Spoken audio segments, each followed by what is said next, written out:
Bom, agora uma coisa muito importante. Eu vou desenhar aqui uma bicamada, daquele jeito bem rapidinho que a gente está acostumado a fazer. As caudas de ácido graxo. Eu vou desenhar aqui as cabeças polares. Uma cabeça para cada duas caudas não está muito proporcional, mas tudo bem. Então isso aqui é uma bicamada lipídica, certo?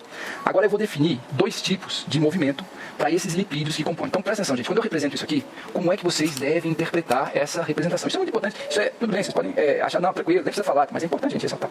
O que eu estou representando aqui é um corte de uma parede, de uma esfera. Beleza? Então, o que eu estou mostrando aqui é como se fosse um pedacinho do limite de uma esfera. Então, isso aqui a gente sempre deve lembrar que a bicamada lipídica são os limites físicos de uma célula, de uma vesícula, é um dos componentes da membrana biológica. A gente pode organizar isso, falando de um termo de um jeito mais simples, limites de uma esfera, ou uma esfera composta, cuja membrana, cujo limite é uma bicamada lipídica, a gente chama de lipossomo, são os limites do lipossomo. Beleza? Então, eu desenho, parece um bloquinho assim, parece uma coisa chapada, uma coisa bidimensional, só não é uma coisa tridimensional, né? É o limite de uma esfera. Então, beleza? Ok, fecha parênteses. Então, a bicamada lipídica. Eu vou destacar agora dois tipos de movimento. Presta atenção. Presta atenção nisso, muito importante. Se o lipídio sair daqui e vir para cá, sair daqui e vir para cá, ou seja, ele se movimentar na mesma face da bicamada, então isso aqui é uma face da bicamada, isso aqui é a outra face da bicamada. Quando esse lipídio ele sai daqui, empurra os outros e vem para cá, eu vou chamar isso de difusão lateral. Lateral, beleza? Agora, quando um lipídio sai daqui e vem para cá, ou seja, o lipídio ele se movimenta passando de uma face da bicamada para outra face, eu vou chamar isso de difusão transversal. Transversal. Certo? Também conhecida como a difusão transversal, também é conhecida por flip-flop. Então a difusão transversal, quando um lipídio passa de uma face da bicamada para outra face da bicamada, a gente chama de difusão transversal, que é a mesma coisa que flip-flop. Quando o lipídio se movimenta na mesma face da bicamada, a gente chama de difusão lateral. Certo? E não tem nenhum outro nome para substituir a difusão lateral. Ok? Agora presta atenção nisso, pessoal. Quando a gente considera uma bicamada lipídica fluida, né? Então vou considerar agora só a bicamada lipídica no estado fluido, né? Essas movimentações, esses eventos, eles têm uma frequência radicalmente diferente, né? Isso aqui ocorre a cada 10 a menos 9 segundos, né? Esse é um número que sai assim, de um conjunto de experimentos, é um número médio, isso varia com o tipo de lipídio, mas é para dar uma ideia para vocês da frequência, ou da facilidade, ou da liberdade com que um lipídio pode sair dessa posição, numa face da bicamada, e ir para uma posição lateral, na mesma face da bicamada. Então a difusão lateral é um evento muito frequente. Já a difusão transversal, o flip-flop, é algo que tem uma, vou colocar assim, meia vida, e depois vocês vão entender por que eu usei esse termo, meia vida de dias, entre parênteses, horas, porque isso aqui também varia muito, né? Isso aqui é para exemplificar como a lição, que enquanto a difusão lateral é um evento altamente frequente, e simples, e comum, e rápido, a difusão transversal de lipídios, o lipídio passar de uma face para outra, ela ocorre com dezenas de horas para que esse evento aconteça, né? Então é um evento pouco frequente. A difusão lateral é permitida, a difusão transversal de lipídio é um evento extremamente lento, comparado com a difusão lateral. Certo? Então, flip-flop, lipídio, difusão transversal, dias, horas. Difusão lateral, a movimentação do lipídio na mesma face da bicamada, extremamente rápido, 10 a menos 9 segundos, né? Então, isso aqui faz com que essas duas movimentações elas estejam em escalas de tempo completamente diferentes. O flip-flop lipídico é um evento pouco provável. A difusão lateral lipídica é altamente provável. E por que isso acontece, pessoal? Por que isso acontece? Porque quando a gente imagina que um lipídio sai de uma posição e vai para outra na mesma face, você tem barreiras cinéticas que são de uma dimensão muito pequena. Envolve o deslocamento de outros lipídios, né, que eventualmente podem também facilmente ir para outro lugar. Então, para um lipídio sair daqui e ir para cá, não existem barreiras cinéticas significativas. Por isso, o processo é um processo rápido. Agora, para um lipídio sair dessa face e ir para essa face da membrana, lembra, pessoal, isso aqui continua para cá, isso aqui continua para cima, continua para trás, isso aqui é um corte, na verdade isso aqui é a parede de uma esfera, então não existe, isso aqui está colado com o outro que está mais acima e outro que está mais abaixo. Então esse movimento de lipídio de uma face para outra, obrigatoriamente envolve a passagem da cabeça polar. Momentaneamente, ela vai ter que passar pelo meio das caudas apolares até ir para outra face da bicamada. Obrigatoriamente, para um lipídio sair dessa face da bicamada lipídica e ir para outra, a cabeça polar vai ter que ficar momentaneamente num ambiente hidrofóbico. Um grupo polar num ambiente hidrofóbico. Isso é um estado pouco provável, isso é um estado de alta energia. É essa barreira cinética que torna o processo de flip-flop lipídico um evento lento, da ordem de horas, dias. Certo? Então, é a necessidade da cabeça polar passar por esse ambiente apolar que, de certa maneira, impede que o flip-flop lipídico seja algo tão comum, tão banal, tão ridículo e rápido quanto a difusão lateral dos lipídios, a movimentação na mesma face. Beleza? É só essa distinção aqui, ela é tão marcante, né? A velocidade da difusão lateral é tão maior que o flip-flop, eu vou colocar assim, a difusão lateral é tão maior que a difusão transversal, ou seja, o flip-flop lipídico, a difusão lateral dos lipídios é tão maior que a difusão transversal dos lipídios, que a gente chama a bicamada lipídica de um líquido cristalino ou um líquido com liberdade bidimensional. Bidimensional. O que quer dizer isso? Um líquido cristalino, isso é uma oposição entre o estado líquido e o estado sólido cristalino. O estado líquido, ele permite às moléculas a movimentação em qualquer uma das dimensões. Então, um líquido verdadeiro tem a liberdade total de movimentação nas 3 dimensões. Uma bicamada lipídica no estado fluido é um líquido, mas os lipídios podem se movimentar livremente desde que na mesma face da bicamada. Eles têm uma restrição com relação ao flip-flop. Isso faz com que a bicamada lipídica seja um líquido, mas não seja aquele líquido verdadeiro com a liberdade tridimensional de movimentação. É um líquido cristalino. Um líquido com restrição de movimento. É um líquido cristalino ou é uma fase com liberdade de movimentação bidimensional. Então o lipídio da bicamada, ele pode sair daqui, isso aqui é a cabeça polar, isso aqui é a cauda polar. O lipídio pode ir para cá, pode ir para cá, para baixo, para um lado e para o outro. Essa liberdade bidimensional, em 2 dimensões, sempre numa mesma superfície, né? Ele está sempre sobre uma folha de papel, na mesma superfície. Essa liberdade aqui, ele praticamente não tem. Essa seria a liberdade na 3ª dimensão. Fazer esse tipo de movimentação aqui, né? Essa liberdade ele não tem. Por isso que a gente diz que o líquido cristalino, a bicamada lipídica é um líquido cristalino, ele tem liberdade bidimensional. Isso vem do fato da difusão lateral ser um evento muito mais provável, permitido e frequente do que a difusão transversal ou flip-flop. Então, lembra, gente, essa diferenciação é muito importante. Difusão lateral, frequência muito diferente da difusão transversal. O flip-flop lipídico é um evento muito mais lento do que a difusão lateral, que ocorre 10 a menos 9 segundos, com a frequência de 10 a menos 9 segundos. Joia, beleza. Agora presta atenção. Eu vou mostrar para vocês um experimento utilizado para determinar essa velocidade de difusão transversal aqui, certo? Depois a gente vai falar de experimentos que te permitem ver a difusão lateral dos lipídios de membrana. Vamos ver só o experimento da difusão transversal. Então esse experimento da difusão transversal ele tem várias etapas, beleza? Então ele é um experimento onde você precisa juntar várias informações para conseguir chegar à conclusão. Então vamos com bastante calma, mostrando etapa por etapa. Primeira etapa, nós vamos exemplificar o experimento com... ou seja, para o experimento ser realizado, foram utilizados lipídios que a gente chama assim spin-labeled fosfatidilcolina. Então isso aqui é a fosfatidilcolina, acho que tem um Y aqui em algum lugar também. Essa aqui é a fosfatidilcolina marcada para a detecção de spin. Isso aqui é uma técnica que te permite quantificar essa variante de fosfatidilcolina. Essa fosfatidilcolina, ele é um trem assim, ele tem aqui o N, CH3+, N+, CH3.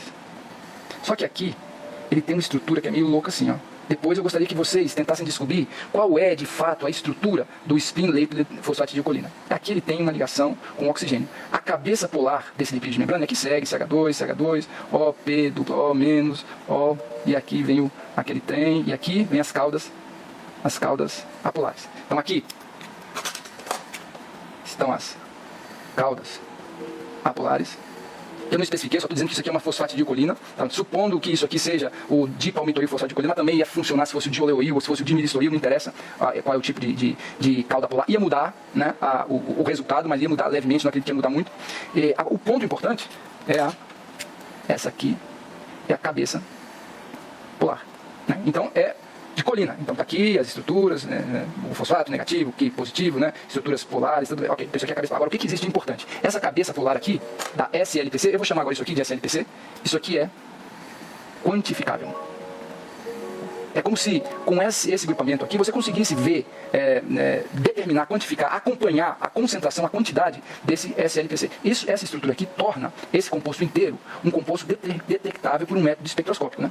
Então, isso aqui é um jeito do pesquisador quantificar e acompanhar qualquer variação na quantidade dessa estrutura, né? É como se tivesse um colorímetro que vocês já usaram, um espectrofotômetro que vocês já usaram, que serve para identificar a intensidade, a concentração de uma substância colorida, né? Ou se não vê a quantidade de proteína ou de DNA, que lá usa uma propriedade, que é a absorvância. Aqui usa uma outra propriedade, que é a detecção aqui, né? desse grupamento. Né? Mas o princípio é o mesmo. Esse grupamento aqui, ele é detectável. Então, presta atenção. Isso aqui forma ou não atrapalha a formação de lipossomas. Então, você pode misturar aqui o SLPC, vou chamar isso aqui de SLPC, spin labeled fosfatidilcolina. Você pode misturar com uma fosfatidilcolina comum, ou seja, uma fosfatidilcolina que não tem essa parte aqui, digamos uma proporção, sei lá, 1% disso, 99% disso, e você vai formar lipossomas. E boa. Então, essa estrutura aqui, ela não, quando você mistura com fosfatidilcolina comum, ela não impede a formação de lipossoma. Então, você vai ter um lipossoma que a gente poderia interpretar ou representar assim. Presta atenção agora. A gente vai ter um lipossoma, que ele é assim, ó. Estou apresentando aqui a bicamada lipídica do lipossoma. Até aqui. E em algumas dessas posições, você vai ter a fosfatidilcolina, a SLPC, spin labeled fosfatidilcolina.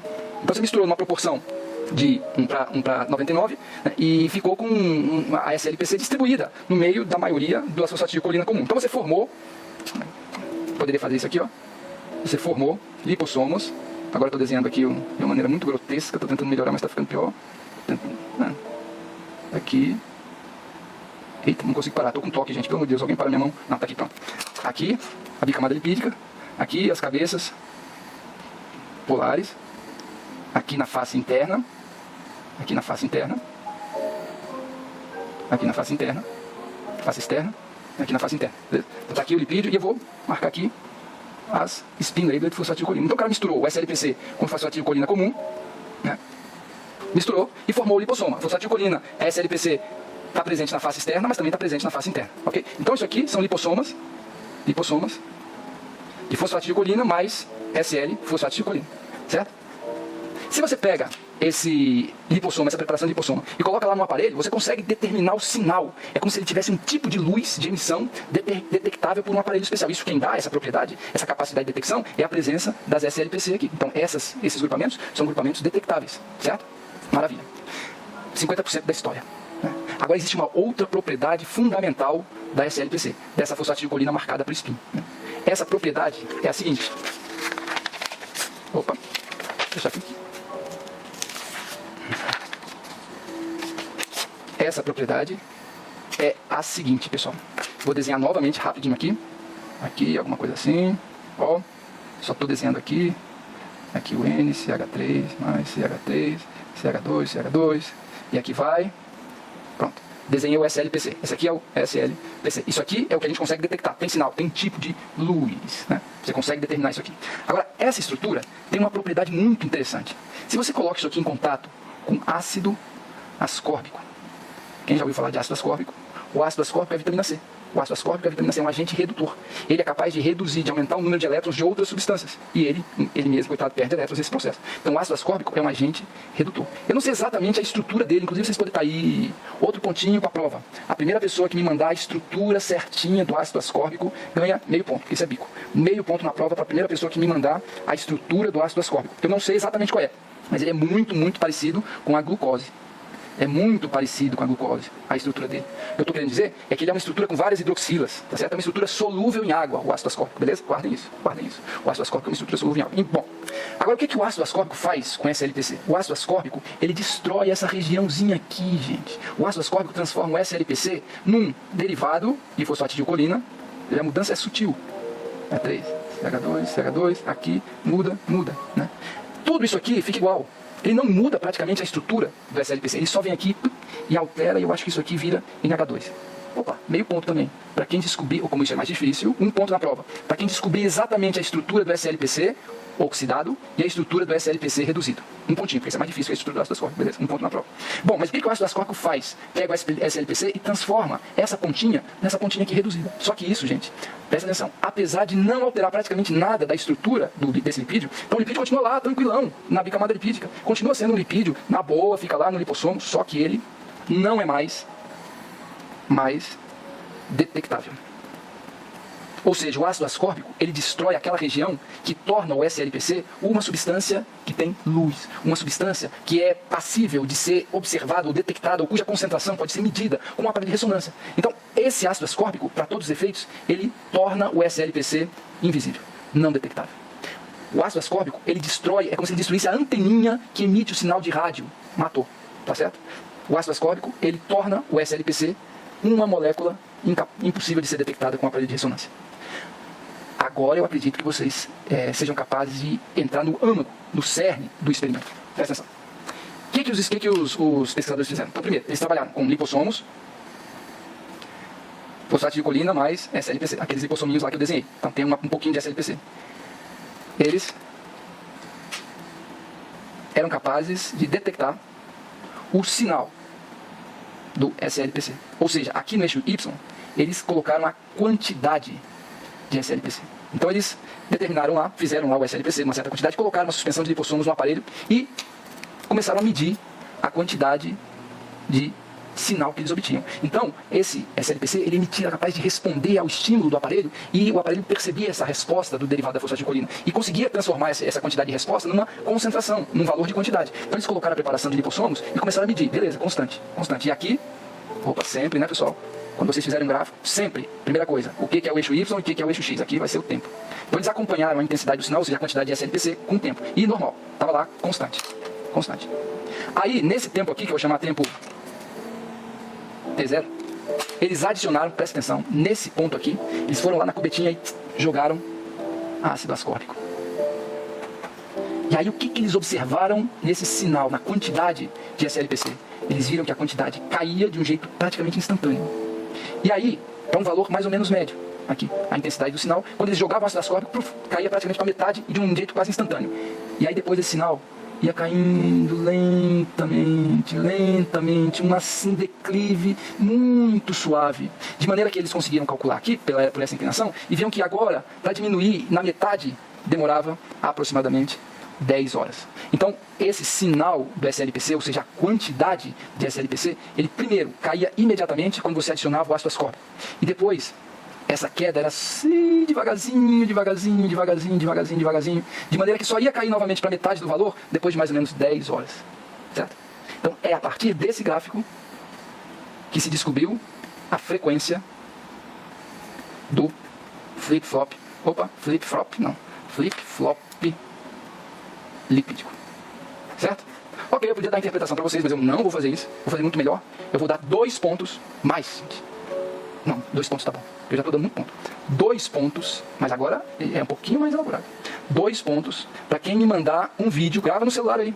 Grava num celular, pode fazer como eu faço aqui, escrevendo no papel, me explicando como, a partir desse gráfico, o indivíduo consegue associar o flip-flop lipídico. Por que interpretando esse gráfico, a gente tem ideia da frequência do flip-flop, ou seja, da difusão transversal de um lipídio? Quem fizer um vídeo para mim, de mais ou menos, tanto faz, vai no mínimo 1 minuto, não dá para explicar isso em menos de 1 minuto. Quem fizer esse vídeo e me mandar ganha 2 pontos na prova, gente. Presta atenção, é muita coisa, 2 pontos na prova. Então, tenta lá. Legal? E para terminar, muito importante agora. Atenção, nunca foi detectado flip. Oh, mas eu tô afim de escrever flip-flop, viu? O que será isso, rapaz? Flip-flop. Nunca foi detectado flip-flop proteico. Nunca foi detectado flip-flop proteico. Então é o seguinte. Do mesmo jeito que você faz aqui, bicamada lipídica, agora eu vou desenhar um esquemão da nossa supermembrana. E agora eu vou desenhar uma proteína integral de membrana. Aqui, imersa na nossa bicamada lipídica.